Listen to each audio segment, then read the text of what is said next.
Everyone, I am Iqra, hope you are doing well. तो start करते हैं आज का टॉपिक। आज हम पढ़ने वाले हैं एक न्यू चैप्टर जिसका नाम है टैक्स डिडक्टेड एट सोर्स।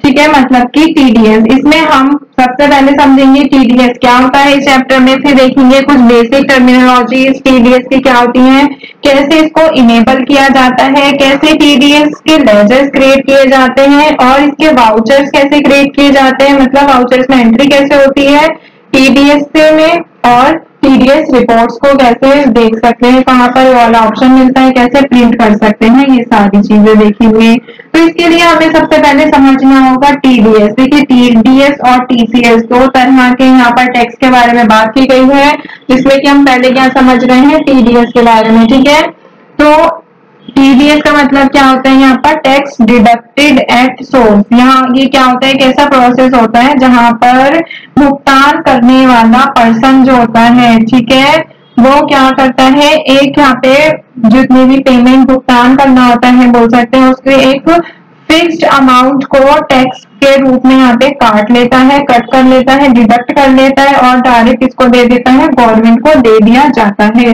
तो मैंने बहुत इजी वर्ड्स में आपको समझाने की कोशिश की, अभी बाकी हम लिखकर देखते हैं इसको नोट्स में। ठीक है, यहाँ पे अपने नोट्स ओपन करते हैं और देखेंगे टीडीएस क्या होता है, कुछ एग्जांपल्स के थ्रू इसको समझने की कोशिश करेंगे। ठीक है, तो यहाँ पर notes open, new chapter start, तो न्यू पेज से ही करेंगे। ठीक है,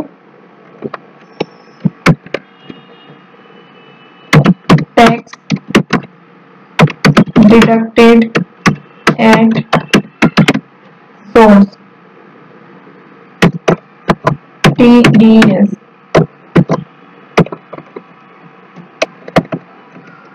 अब देखते हैं सबसे पहले ये होता क्या है। ठीक है, TDS stands for tax deducted at source, ये तो मैंने आपको बता ही दिया, जो कि इंट्रोड्यूस किसने किया था। तो यहाँ पे लिखते हैं इट वॉज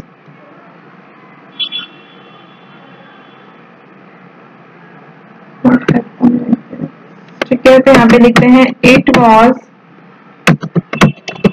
इंट्रोड्यूस्ड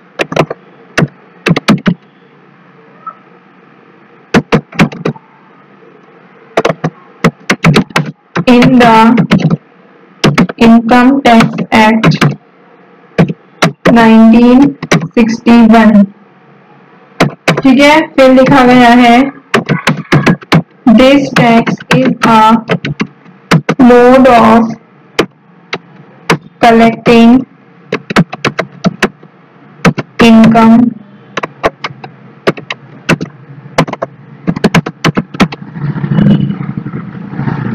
टैक्स। ठीक है, तो इसमें क्या कहा गया है, this tax is a mode of collecting income tax. इसके थ्रू जो है, मतलब एक ये तरीका है इनकम टैक्स को कलेक्ट करने का। अब बात करते हैं डायरेक्ट टीडीएस की। तो TDS is deducted by the pair at the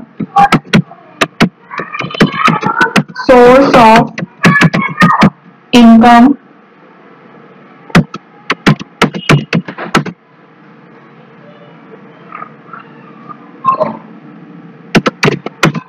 rate of specified under the Finance Act of the year। तो देखिए, इसमें क्या कहा गया है, टीडीएस जो होता है वो किसके थ्रू डिडक्ट किया जाता है, इसके नाम में ही डिडक्टेड आ रहा है, तो ये डिडक्ट किसके थ्रू किया जाता है, यहाँ पे बाय द पेयर, जो क्या होता है at the source of income at the rate of specified under the finance act of the year. मतलब कि यहाँ पे क्या कहा गया है, ये ऐसा मैकेनिज्म होता है, कैसा क्या होता है ये, जिसमें पर्सन जो है पेमेंट करता है किसके, विद होल्ड सर्टेन कुछ परसेंटेज जो होता है, फिक्स बोल सकते हैं, फिर सर्टेन परसेंटेज जो होता है पेमेंट का, उसको टैक्स के तौर पर कट कर लेता है, डिडक्ट कर लेता है, डिडक्टर जो होता है इसका, और जो इसको सेंड किसको कर देता है, डायरेक्ट गवर्नमेंट को। ठीक है, तो इसको और डिटेल में देखते हैं आगे टीडीएस के बारे में बात हुई। After that the year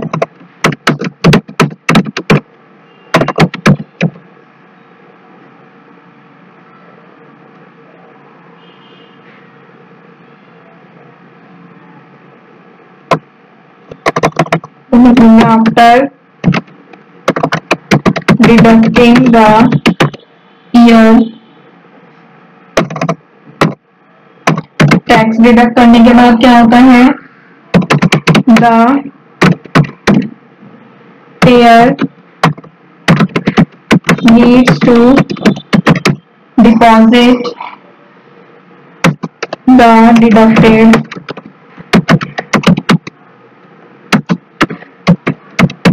amount in the government treasury. मतलब कि डायरेक्ट किसको दे देता है, वो गवर्नमेंट को दे देता है जो टैक्स को डिडक्ट करता है। फिर नेक्स्ट में क्या कहा गया है, द पेयर मतलब जो पे करता है, ठीक है, वो भुगतान करता है, also needs to issue a document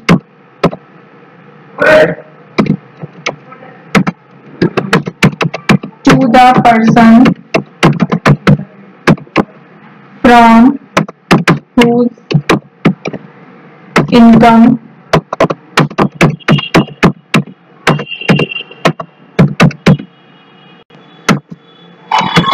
tax is deducted।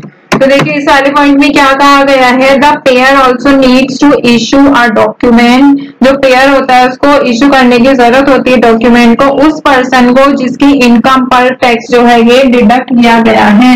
मतलब उसके पास क्या होता है, डॉक्यूमेंट जाना चाहिए जिसका टैक्स यहाँ पे डिडक्ट हुआ है, ठीक है, जो पे करता है, ठीक है। यहाँ पर आपने देखा, तो आगे लिखते हैं, द पर्सन can keep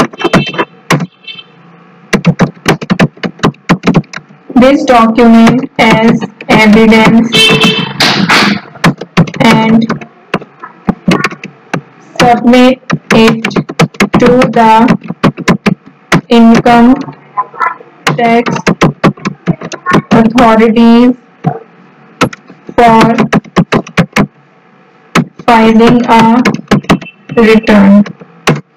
तो इसमें क्या कहा गया है, एक person can keep this document, जो जिस पर्सन को वो जो डॉक्यूमेंट है इशू किया जाता है तो वो इसको कैसे रखेगा, ऐसा एविडेंस रखना है, वो सबमिट कर देता है उसको टैक्स अथॉरिटीज को, इनकम टैक्स अथॉरिटीज को रिटर्न को फाइल करने के लिए, ठीक है। तो यहाँ पर हम चैप्टर में क्या पढ़ेंगे, टीडीएस की कुछ टर्मिनोलॉजीज के बारे में आगे कंटिन्यू करेंगे। तो आई होप आपको क्लियर हो गया होगा टीडीएस क्या होता है, ये कब आया था, 1961 में इंट्रोड्यूस हुआ था यहाँ पे इनकम टैक्स एक्ट के अंडर।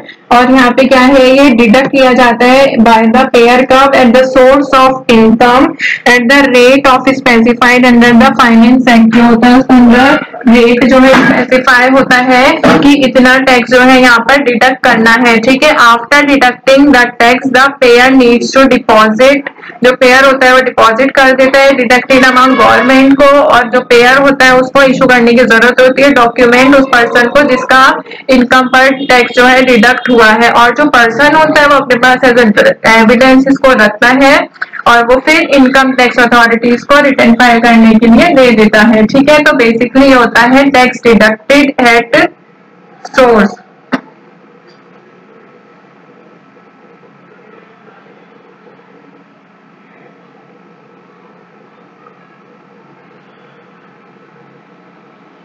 इसका ऑब्जेक्टिव की बात करें तो कलेक्ट करना होता है टैक्स कहाँ पे, at the source of income, tax evasion को कम करना होता है, टैक्स कंप्लायंस को बढ़ाना, टैक्स कलेक्शन को काफी ज्यादा इजी करना, सिंपल करना, ठीक है।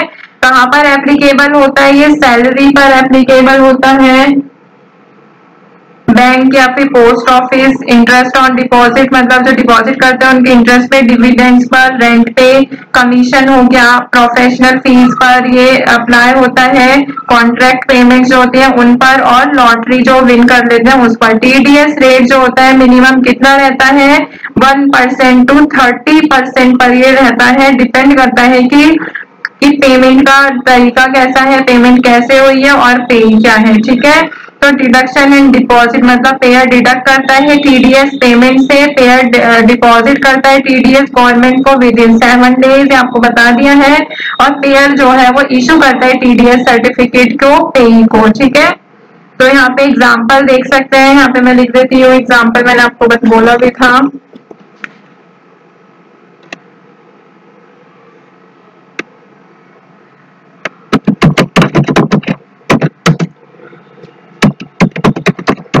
Employer deducts TDS from the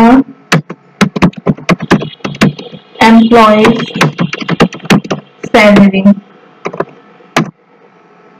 ठीक है, एम्प्लॉयर जो होता है वो एम्प्लॉय की सैलरी से TDS डिडक्ट करता है, फिर बैंक TDS डिडक्ट करता है जो भी डिपॉजिट होते हैं उनके इंटरेस्ट पर। ठीक है, इंटरेस्ट होता है जो भी डिपॉजिट पर, उससे TDS डिडक्ट करता है। तो यहाँ पे TDS क्या होता है, आई होप आपको क्लियर हो गया होगा। नेक्स्ट सेशन में देखेंगे इनकी बेसिक टर्मिनोलॉजी क्या होती है। तो टॉपिक को एंड करते हैं, मिलते हैं नेक्स्ट सेशन में। Stay tuned, thank you.